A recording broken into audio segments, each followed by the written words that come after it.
भोपाल के तारीखी ईदगाह में आज ईद उल फित्र की नमाज अदा की गई, जहां एक जानिब फर्जंदानी तौहीद का जमे गफीर देखा गया, वहीं दूसरी जानिब वजीर आला कमलनाथ भी इस मौके पर ईदगाह पहुंचे और लोगों को ईद की मुबारकबाद दी।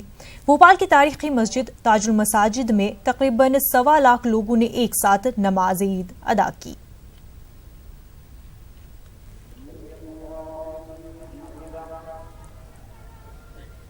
तो बचा करता था, तन्हाई के अंदर कोई विषय यानी रोजे के अंदर खा नहीं सकता, पी नहीं सकता है।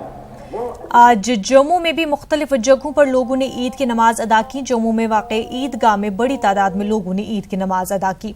नमाज के दौरान जम्मू कश्मीर में अमन अमान और बहाली के लिए खुसूसी दुआ की गई। लोगों ने ईद नमाज के बाद एक दूसरे को ईद की मुबारकबाद भी दी।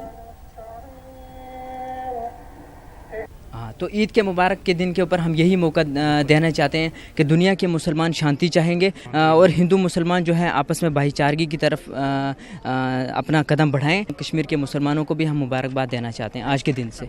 ईद के इस त्यौहार पे हम अल्लाह ताला से दुआ करते हैं कि हमारे मुल्क में, हमारी रियासत में जो एक तशद्दुद का माहौल है, अमन नहीं है, तो हम दुआ करते हैं कि हमारी रियासत में अमन आए। और 12 महीने से एक ये माह रमज़ान का मुबारक महीना हमारे प्रॉफिट मोहम्मद सल्लल्लाहु अलैहि वसल्लम ने अल्लाह ताला से ये दुआ करके इस उम्मत के लिए मंगवाया है कि इस आयत करवाया है कि पूरे महीने में जो बंदा रोज़ा रखता है, दुआ करता है, सदका देता है और तमाम पूरे साल के जितने गुनाह है वो माफ़ी तलाफ़ी कर ले। 30 दिन तक रोजे रखने के बाद जब जम्मू के ईदगाह में हजारों मुसलमानों ने नमाज ईद अदा की तो उन्होंने यही दुआ की कि रियासत में अमन और चैन कायम हो, जिससे इस बात का अंदाजा लगाया जा सकता है कि यहाँ के लोग अमन के कितने ख्वाहिशमंद हैं।